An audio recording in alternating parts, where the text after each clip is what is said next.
ఆ కవిత్వ రూపంలో 12 ఏళ్ల క్రితం అమ్మ గురించి రాసిండు, మరి ఇప్పుడేమో నాన్న గురించి స్టార్ట్ చేసిండు, అంజలి గురించి కూడా గొప్పగా స్టార్ట్ చేస్తుడేమో, ఏదో ఒకటి ఎదురు చూద్దాం. నెక్స్ట్ ఆ పుస్తకం వచ్చేది అక్కడే అనుకుంటున్నా. ఇకపోతే ఇక్కడ పెద్దవాళ్ళందరూ కూడా మనకి అంటే పేర్లు అంటే నేను చదవాలి కాబట్టి డాక్టర్ గౌరీశంకర్ గారు, ఏనుగు నరసింహారెడ్డి గారు, బైసా దేవదాస్ గారు, అమ్మ శైలజమ్మ గారికి, ఎందుకంటే ఆమె మాటలు ఒక మంచి చక్కటి అంటే మనం బాగా సమీక్ష చేసుకోవాల్సింది, గుర్తుపెట్టుకోవాల్సింది, మనం అనుకోవాల్సింది చిన్నవాళ్ళు పెద్దవాళ్ళని గౌరవించడం అనేది జరగట్లేదు అనేది ఫస్ట్. కవిత్వానికి కర్మాగారం కడుతున్నారు అనేది రెండోది. ఈ రెండు చాలా ఆలోచించాల్సిన విషయం. ఎందుకంటే మనం చెబితే వచ్చేదో కాదు, ఎక్కడైనా కానీ క్రియేటర్ నేనని అంటుంటారు. అది డాక్టర్ అయినా, అది యాక్టర్ అయినా, అది ఇంకొకటి కవి అయినా, ఎక్కడైనా సైంటిస్ట్ అయినా, అమ్మ ప్రపంచంలో లేనిదే క్రియేటర్. అసలు క్రియేటర్ అనేటోడు లేడు. వినగలే శక్తి, అర్థం చేసుకునే శక్తి, నేర్చుకునే తత్వం ఉన్నవాడు మాత్రమే వాడు నిష్ణాతుడు అవుతాడు. అప్పుడు క్రియేటర్ ఉండడు, వాడు గ్రహీత అవుతాడు. నేర్చుకునే తత్వం ఉన్నవాడవుతాడు, అనుసంధానంగా అంటే ఆ అడుగుజాడలు నడిచిన వాడవుతాడు. చాలామంది అంటాడు నేను తయారు చేసిన ఇంతమంది శిష్యులను అని. శిష్యుడు ఉండడమ్మా ఆ గురువుకు స్థానం ఇచ్చేవాడు ఉంటాడు. తాను శిష్యుడిగా మనం అంటుంటాము. ఆ శిష్యుడిగా మనగాడు రేపు గురువు అవుతాడు.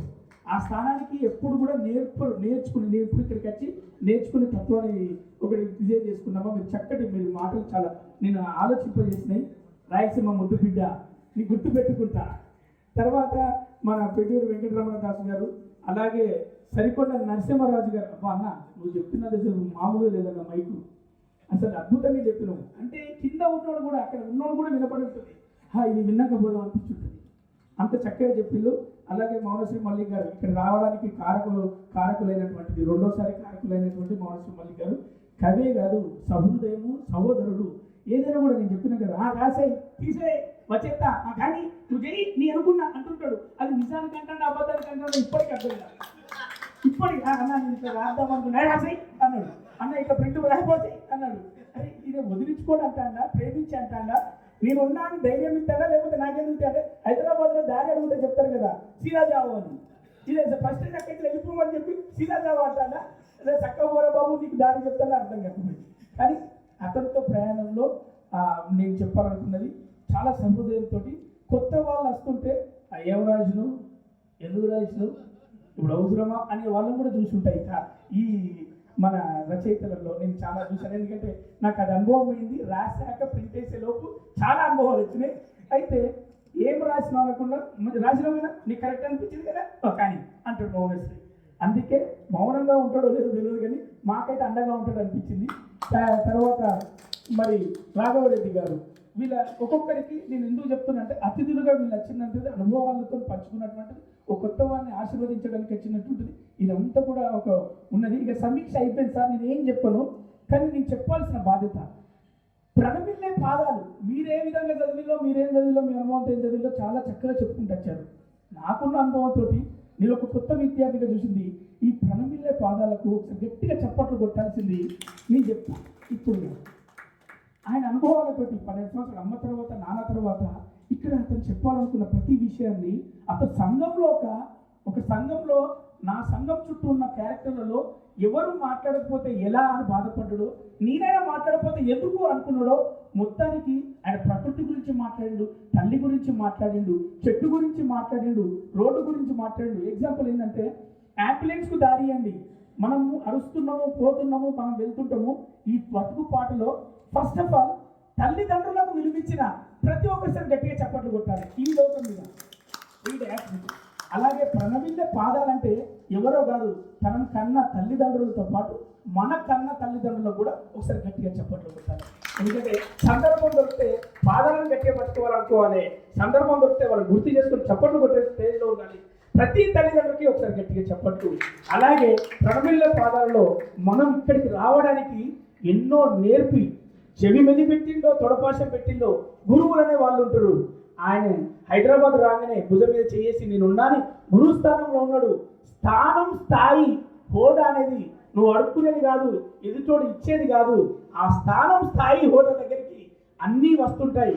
అలాగే గురు స్థానంలో కూర్చున్న మోహనశ్రీ మల్లిక్ గారికి ఈరోజు అంకితం ఇవ్వడానికి మనం అందరం అంకితం ఇస్తుంటాం. ఒక్కొక్కటి మన యొక్క అనుభవాలను, మన యొక్క పనులను, మనం చేసే పని ఉంటుంది. రేపు ప్రకాశ్ అన్న డైరెక్షన్ చేసినప్పుడు అంకితం వాళ్ళ గురువులకే.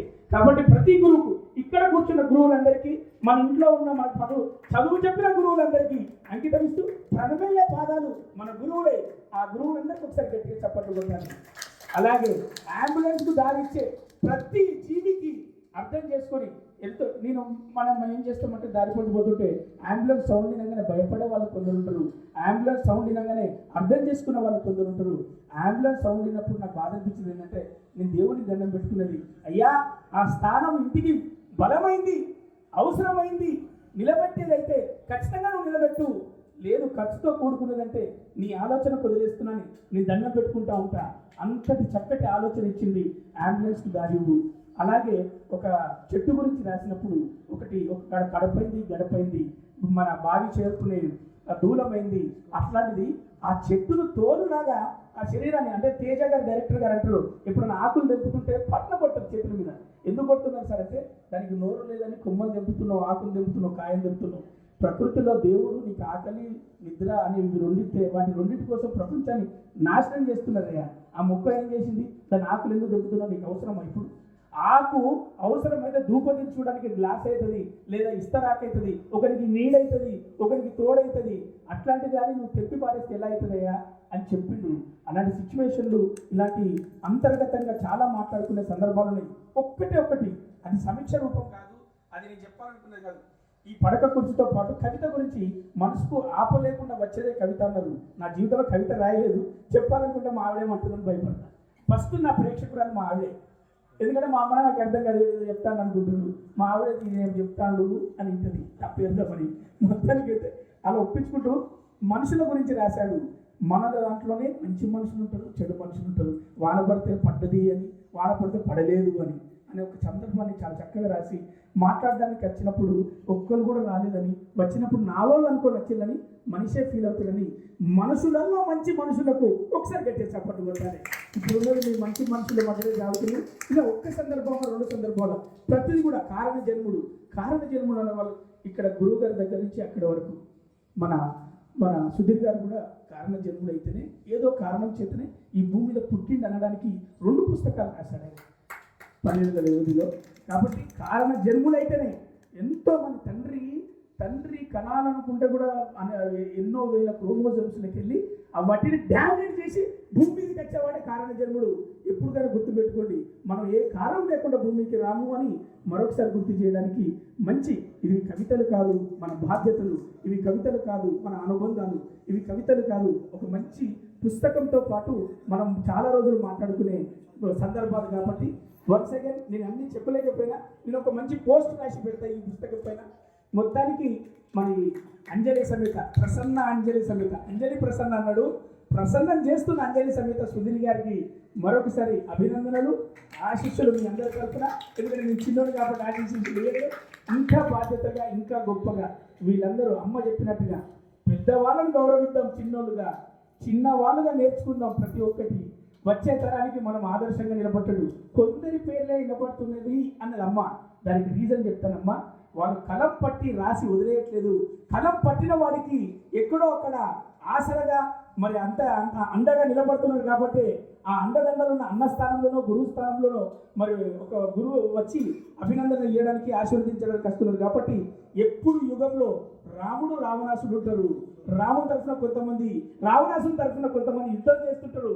ఎందుకైతే బాబు అని ఇద్దరు మాట్లాడుకుంటే అసలు యుద్ధమే లేదు అంటే లీడ్ చేసే దాని తరఫున ఆయనే, ఈయన తరఫున వీళ్ళు పోతుంటారు. కాబట్టి చావడానికైనా సిద్ధంగా ఉంటారు. కానీ ఒక్క సెకండ్ ఆలోచించేది, సమాజంలో ఇంకా బిజీ సమాజంలో ఉన్నాం కాబట్టి ఒక్క సెకండ్ తటస్థంగా ఆలోచించి అమ్మా నాన్నతో పాటు సమాజాన్ని, ఇప్పుడు నగరంలో ప్రతి విషయం గురించి కూడా ఇందులో మనకు అనుసంధానాలు ఉన్నాయి. కాబట్టి అంత దృక్పథంతో రాసిన ఈ పుస్తకాన్ని ఎంకరేజ్ చేద్దాం, ఇలాంటి కవులను ఎంకరేజ్ చేద్దాం. మొత్తానికి అందరినీ మనస్ఫూర్తిగా ప్రేమిద్దాం. నేను మీరు వచ్చేవి ఎప్పటికీ మీ గుండెలో. Thank you so much.